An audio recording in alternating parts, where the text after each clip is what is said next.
خدا کا شکر ہے کہ اس نے موقع دیا اور ان ماں بہنوں سے ملنے کا موقع ملا جنہوں نے ایک جدوجہد میں ظلم کے خلاف، فسطائیت کے خلاف جیلیں کاٹی، زندان میں رہی، ثابت قدم رہی اور آج تک اپنی راہ کو چھوڑنے کے لیے تیار نہیں۔ دیکھیں، اللہ نے انسانوں کو خلق کیا، خواتین بھی ہیں اور مرد حضرات بھی ہیں، دونوں کو عقل نعمت سے نوازا، لیکن خواتین میں خالق کائنات نے خواتین کو اپنی رحمت کا مظہر بنایا ہے، لطیف وجود بخشا ہے۔ جو چیزیں خواتین حس کرتی ہیں اور محسوس کرتی ہیں وہ شاید مرد محسوس نہیں کرتے، اسی لیے ماں بھی ہوتی ہیں۔ جس طرح سے ماں بچے کو سمجھتی ہے، مشکلات جھیلتی ہے، سختیاں جھیلتی ہے، ممکن ہے والد نہ سمجھتا ہو، اسی طرح سے اس نگاہ کو، اس کائنات کو، اس عالم کو خواتین بھی دیکھتی ہیں۔ معاشرے کی مشکلات، دکھ، درد جو انسانوں کے لیے موجود ہے ان کو وہ بھی دیکھتی ہیں، غم دیکھتی ہیں، انسانوں کو اپنے غم بھی دیکھتی ہیں، ان کی اپنی خاص فیلنگز ہوتی ہیں۔ اللہ نے انہیں عظیم صلاحیتوں سے نوازا، اپنی رحمت کا مظہر بنایا ہے۔ لہذا اجتماعی ذمہ داریوں میں جہاں مردوں کو اپنی ذمہ داری انجام دینے کے لیے آگے بڑھنا چاہیے، خواتین کی بھی ذمہ داریاں ہیں، گھر کے علاوہ بھی ذمہ داریاں ہیں۔ دیکھیں، جس تحریک میں بھی مردوں کے ساتھ اعلی ہدف کے لیے، اعلی مقصد کے لیے خواتین میدان میں آ جاتی ہیں، ساتھ دیتی ہیں، اس تحریک کو کوئی دنیا کا فرعون اور یزید شکست نہیں دے سکتا۔ میں آپ کو مثال دیتا ہوں، امام حسین علیہ السلام کی جو جنگ اور لڑائی تھی یزید کے ساتھ، انہوں نے اپنے خطبات میں بیان فرمائے، جب بیعت سے انکار کیا تو یزید کی جن خصوصیات کو بیان کیا کہ وہ فاسق ہے، شرابی ہے، کھلے بندوں فسق و فجور کرتا ہے، ان میں سے ایک لکھا، کہا، فرمایا قاتل نفس المحترمہ۔ جناب محمود خان صاحب وہاں پر خطاب فرما رہے تھے کہ قرآن کی آیت کی طرف حوالہ دے رہے تھے کہ ایک بے گناہ انسان کا قتل تمام انسانوں کا قتل ہے، رائٹ ٹو لیو، آپ ماشاءاللہ وکلا بھی ہیں، زندہ رہنے کا حق، یہ پوری دنیا کے اندر تمام دنیا کے قوانین میں لکھا گیا ہے۔ یونائیٹڈ نیشن کے چارٹر میں بھی ہے کہ سب سے پہلا زندہ رہنے کا انسان کا حق ہے، اس سے یہ کوئی نہیں چھین سکتا۔ امام حسین علیہ السلام نے کہا یزید کیا ہے؟ قاتل نفس المحترمہ، بے گناہ انسانوں کا قاتل، میری اس سے جنگ ہے، میری اس سے لڑائی ہے،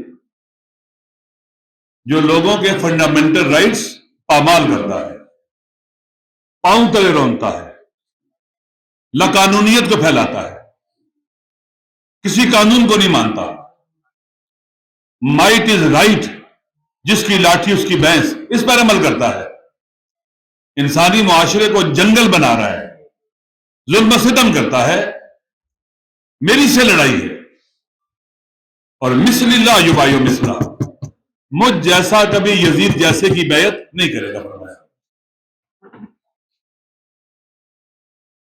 کیا جس ملک میں ہم رہ رہے ہیں یہ بے گناہوں کے قاتل نہیں ہیں؟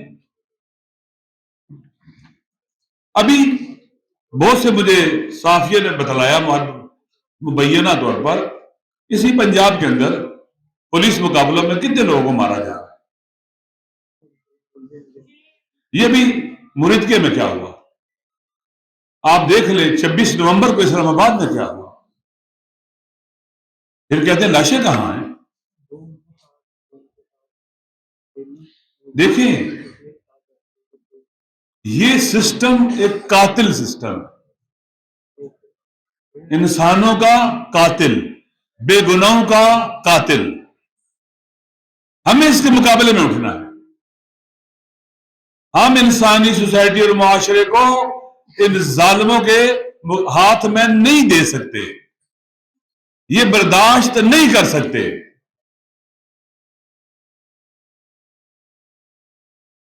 قرآن کہتے ہیں ایک بے گناہ انسان کا قتل تمام انسانوں کا قتل ہے. من قتل نفسا بغیر نفس او فساد فی الارض فکأنما قتل الناس جمیعا.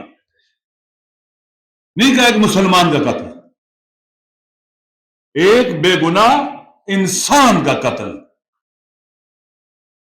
جیسے وائرنگ ہوتی ہے، بعض اوقات ایک تار ایسی ہوتی ہے اگر وہ کٹ جائے تو ساری بجلی بند ہو جاتی ہے، بلب خاموش ہو جاتے ہیں.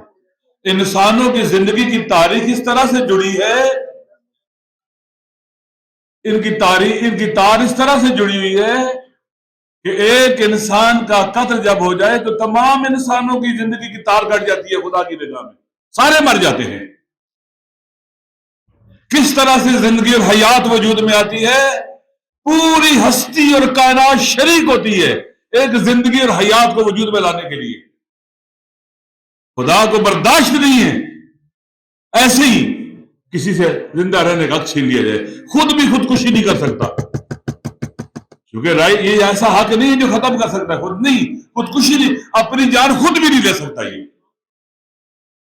لہذا ایک قاتل سسٹم، چپ رہے، خاموش رہیں، آنکھیں بند کر لیں، ایسے یہ بلا نہیں ٹلے گی. اس کے مقابلے میں اٹھنا ہے. جب امام حسین علیہ السلام اس ظلم کے مقابلے میں اٹھے، انسانوں کے ایک اس میں جرم کیا تھا، انسانوں کے بنیادی حقوق پامال کرتا تھا. خود بھی آئے اور گھر والی خواتین بھی ساتھ آئے. وہ اس لیے نہیں آئی تھی کہ بیوی تھی، بہنیں تھی، بیٹی تھی، نہیں، وہ اس لیے آئی تھی کہ یہ ظلم کے خلاف اٹھے ہیں، ہم نے ان کا ساتھ دینا ہے. اور خواتین اگر نہ ہوتی تو ان کا پیغام کربلا میں ہی دفن ہو جاتا، ختم ہو جاتا. رسول زادیوں نے، ان کی بیٹیوں نے، ان کے سروں سے چادریں اتاری گئی، ان کو قیدی بنایا گیا اور بازاروں اور درباروں میں پھرایا گیا، درباروں میں لے گئے. اس ساری جدوجہد کے اندر ابن زیاد نے جناب زینب سلام اللہ علیہ سے پوچھا، کیف رأیت سن اللہ بأخیک واہل بیتک، کہ تو نے اپنے اللہ کے سلوک کو اپنے بھائی کے ساتھ اور اپنے گھر والوں کے ساتھ کیسے دیکھا ہے؟ کہا ما رأیت اللہ جمیلہ، میں نے سوائے حسن اور زیبائی کو اور کچھ نہیں دیکھا. اللہ نے ہمیں توفیق دی ہے، ہم ظلم کے مقابلے میں انہیں ہجرت کی ہے. یہ خوبصورتی ہے. اللہ نے ہمیں توفیق دی ہے، ظلم کا مقابلے کر کے ہم نے قربانیاں دی ہیں. اللہ نے ہمیں توفیق دی کہ ظلم کے مقابلے میں، ظلم کا مقابلہ کرتے ہوئے ہم نے سر نہیں جھکایا مسیح اور قیدی بن گئی. اللہ نے توفیق دی ہے.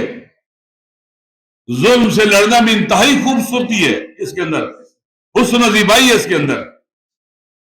لہذا میری مائیں بہنیں اور بیٹیاں جو جیلوں میں رہی ہیں، آپ کی استقامت کو سلام کرتے ہیں، آپ کے صبر حوصلے کو سلام کرتے ہیں. پاکستان میں اگر 25 کروڑ انسان ہے، 26 کروڑ، کم از کم 13 کروڑ خواتین ہیں، بچیاں ہیں، ہماری بیٹی اور مائیں بہنیں. ایک عظیم، پھر 2024 کے الیکشن میں 8 فروری کو خواتین اس انقلاب کو خاموش انقلاب کو لانے میں ان کا بہت رول تھا. خواتین نکلی تھی.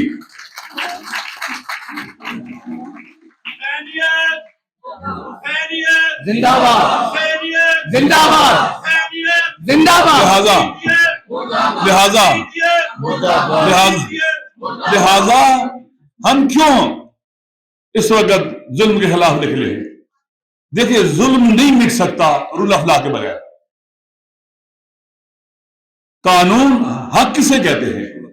عادل کسے کہتے ہیں؟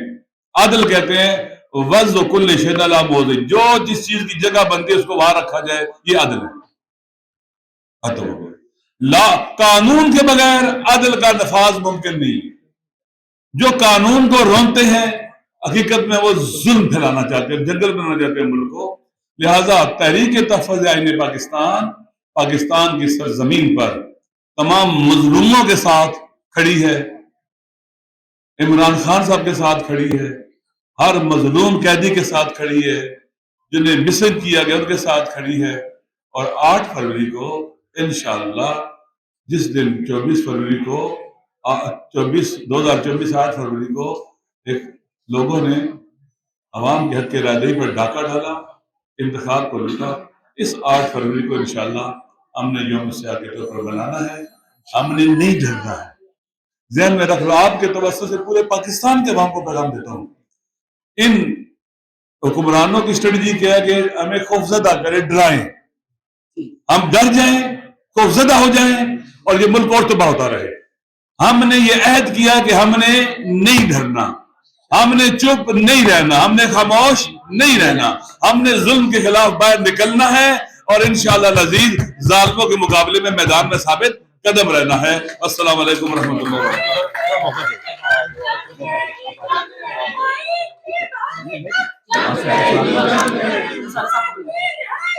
جنگ رہے گی، جنگ رہے گی۔